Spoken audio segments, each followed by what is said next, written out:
Welcome back to another new video in ST bio live with life science. দেখো, second SLST নিয়োগ প্রক্রিয়া নিয়ে বেশ কয়েকটি খবর সংবাদ মাধ্যমে এসছে। সেই খবরগুলো তোমাদের সঙ্গে শেয়ার করব। যেমন তার মধ্যে সবচেয়ে গুরুত্বপূর্ণ যে ব্যাপারটা, ডকুমেন্ট ভেরিফিকেশন যে হবে, সেখানে কি সবাইকে ডাকা হবে না সবাইকে ডাকা হবে না, এটা একটা বড় প্রশ্ন, সবাই জানতে চেয়েছে। সেটার উত্তরও এরই মধ্যে রয়েছে। এবং ইন্টারভিউ লিস্ট কবে প্রকাশিত হবে এবং ভ্যাকেন্সি বা শূন্যপদ বাড়তে পারে কিনা, কারণ তোমরা একটা হেডলাইন দেখতে পাচ্ছ যেখানে বলা আছে পূর্ণাঙ্গ শূন্যপদ এলে তারপর ডকুমেন্টস ভেরিফিকেশন বা ইন্টারভিউ লিস্ট তৈরি হবে। সেই ইন্টারভিউ লিস্ট বা পূর্ণাঙ্গ তালিকা কবে আসতে চলেছে সেটা জানাবো। এবং এই ডকুমেন্ট ভেরিফিকেশানে কি ফর্ম বাতিল হয়ে যেতে পারে সে নিয়ে বলবো। এবং কাট অফ এবারে কত যেতে পারে, যে কমেন্টসগুলো এসছে সে নিয়েও বলবো। তার সঙ্গে আরেকটি যে ইন্টারভিউতে কতজনকে ডাকা হবে বা সে যে তথ্যটা রয়েছে সেটা শেয়ার করব। হাইকোর্টে যে জোড়া মামলা চলছে, সেই জোড়া মামলার নিষ্পত্তি কি 12ই নভেম্বর হয়ে যাবে না আরও লেন্দি হবে সে সম্পর্কেও বলবো। তাই ভিডিওটা অবশ্যই শেষ পর্যন্ত দেখো। ভালো লাগলে লাইক করে বন্ধুদের শেয়ার করে দিও। চ্যানেলে নতুন হলে চ্যানেলটা সাবস্ক্রাইব করে নিও। দেখো, ডকুমেন্ট ভেরিফিকেশনে কাদের ডাকা হবে কাদের ডাকা হবে না, এই যে প্রথম প্রশ্ন, এটা আগে ক্লিয়ার করে দিই। এখানে সংবাদ মাধ্যমে যেটা প্রকাশ হয়েছে সেই হেডলাইন থেকে আমি ভেতরের লাইনটা একদম তোমাদের দেখিয়ে দিচ্ছি। দেখো, এখানে দেখো, কমিশন জানিয়েছে ইন্টারভিউতে ডাক পাওয়া প্রার্থীদের 17ই নভেম্বর থেকে তথ্য যাচাইয়ের হবে, অর্থাৎ ডকুমেন্ট ভেরিফিকেশন হবে 17ই নভেম্বর থেকে। কাদের?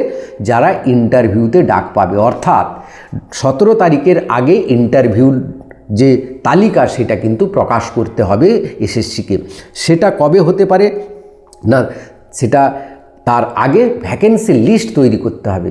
সেই ভ্যাকেন্সি লিস্ট তোমরা যেটা হেডলাইনে দেখালাম বা দেখতে পাচ্ছ যেটা, সেটা দেখো এখানে বলা আছে পূর্ণাঙ্গ শূন্যপদের তালিকা আসার পর। মানে কি, আগে শূন্যপদ কত ছিল? 12,514 জন ছিল শূন্যপদ। তাহলে সেই 12,000 শূন্যপদ থাকছে না, বাড়বে নিশ্চয়ই, কারণ ডিআই থেকে কিছু আরও তথ্য আসবে। সেটা কত বাড়তে পারে? 12,000টা কি 24-25 হাজার হয়ে যাবে?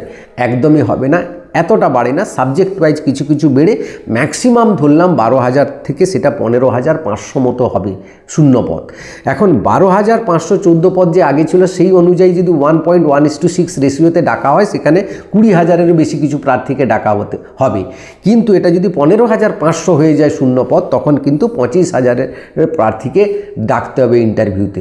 এবং এই ইন্টারভিউ ডাকার জন্য আরেকটা বলে দিই, সেখানে যারা একই সেম নাম্বার পেয়েছে কাট অফ পর্যন্ত, কাট অফে যতটা যাবে তারা কিন্তু সবাই ডাক পাবে। মনে করো একটা এক্সাম্পল দিয়ে দেখিয়ে দিচ্ছি, একটা এতে শূন্যপদ রয়েছে 100টা শূন্যপদের জন্য, তাহলে 160 জনকে ডাকা হবে কথা। কিন্তু 60 পেয়েছে, 60 পেয়ে গেছে 200 জন, তাহলে সেই 200 জনকে কিন্তু ডাকতে হবে। তাই 1:6 রেশিও থেকে বেড়েও যেতে পারে কিছু কিছু সাবজেক্টের ক্ষেত্রে। সেম নাম্বার পেলে তাকে কিন্তু ইন্টারভিউতে ডাকতেই হবে। তো এই ব্যাপারটা বোঝা গেল। এবার দেখি, এইবার যে ব্যাপারটা আসছে, তাহলে ফাইনাল তালিকা কবে প্রকাশিত হতে পারে। দেখো, ইন্টারভিউ লিস্ট কিন্তু যদি 17 তারিখ হয়, ইন্টারভিউ লিস্ট কিন্তু 12 থেকে 14 নভেম্বর মধ্যে প্রকাশ হয়ে যাবে ইন্টারভিউ লিস্ট। এবং প্রকাশ হয়ে গেলে এরই মাঝামাঝি এই 12 থেকে 14-র মধ্যেই কিন্তু তোমার শূন্যপদের তালিকাও ফাইনাল তালিকা প্রকাশ করতে হবে এসএসসিকে। এটাই কিন্তু খবরে প্রকাশ রয়েছে, যেটা খবর জানা যাচ্ছে। তাহলে পুরো সবগুলো ব্যাপার আমাদের জানা গেল। এবার কি ফর্ম বাতিল হতে পারে? হ্যাঁ, ফর্ম বাতিল কিন্তু হতে পারে। যাদের মেজর ফল্ট রয়েছে, হ্যাঁ, তাদের কিন্তু ফর্ম বাতিল হয়ে যেতে পারে। কিন্তু কারণ নামের ভুল, কারণ নাম্বারের একটু বাড়া কমা হয়ে গেছে বিএড বা মাস্টার ডিগ্রি, তাদের ক্ষেত্রে বারবার আমি বলেছি কোনো ফর্ম চিন্তা করার দরকার নেই, তোমাদের ফর্ম বাতিল হবে না। কিন্তু কোনো মেজর ফল্ট থাকলে কিন্তু ফর্ম বাতিল হবে।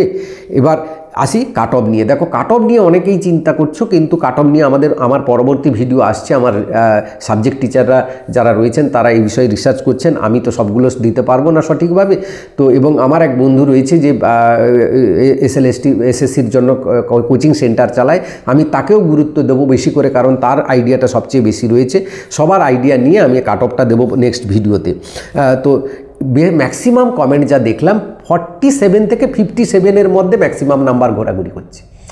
মানে 60 পেয়েছে, 2-1টা সাবজেক্টে 2-4 জন পাবে, বেশি কিন্তু নেই। তাই কিন্তু কাট অফ কিন্তু খুব একটা বেশি যাবে না, তবে হ্যাঁ 9-10 থেকে অনেকটা কাট অফ বেশি যাবে, কিন্তু একদম 58-52-তে আটকে যাবে না। এবার আসছে যে প্রশ্নটা, যে হাইকোর্টে যে জোড়া মামলা চলছে এক্সপিরিয়েন্সের 10 নাম্বার নিয়ে, তার কি 12ই নভেম্বর ক্লিয়ার হয়ে যাবে? আমার যা ধারণা 12ই নভেম্বর কোনো ক্লিয়ার হবে না, কারণ 12ই নভেম্বর যদি কলকাতা হাইকোর্ট যদি এসএসসির কোনো যে সিদ্ধান্তের এগেনস্টে কোনো অর্ডার দেয়, তাহলে কিন্তু এরা এসএসসি যাবে সুপ্রিম কোর্টে, তখন প্রক্রিয়াটাও পেছাবে এবং তারা দু জায়গায় বলবে। বারবার তো কল্যাণ বন্দ্যোপাধ্যায় বলছেন আমাদের 31শে ডিসেম্বরের মধ্যে শেষ করতে হবে, আপনারা কোনো এর বিরুদ্ধে রায় দিলে আমাদের কিন্তু প্রক্রিয়া পিছিয়ে যাবে। তখন তারা সুপ্রিম কোর্টে সেটাও বলবে যে আমাদের প্রক্রিয়া পিছিয়ে যাবে, এবং এসএসসি বা রাজ্য সরকার পুরো প্রক্রিয়াটাকে পেছাতেই চাইছে ইচ্ছে করে। তো যাতে কোথাও আটকে না যায় এই জন্য রীতিমতো তারা ধমকানো চমকানো শুরু করে দিয়েছে। এবং যে ব্যাপারগুলো যে রয়েছে, 12ই নভেম্বর যাই অর্ডার হোক না কেন হাইকোর্টে কোনো কিছুই নিষ্পত্তি হবে না, সমস্ত কিছু নিষ্পত্তি হবে সুপ্রিম কোর্টে।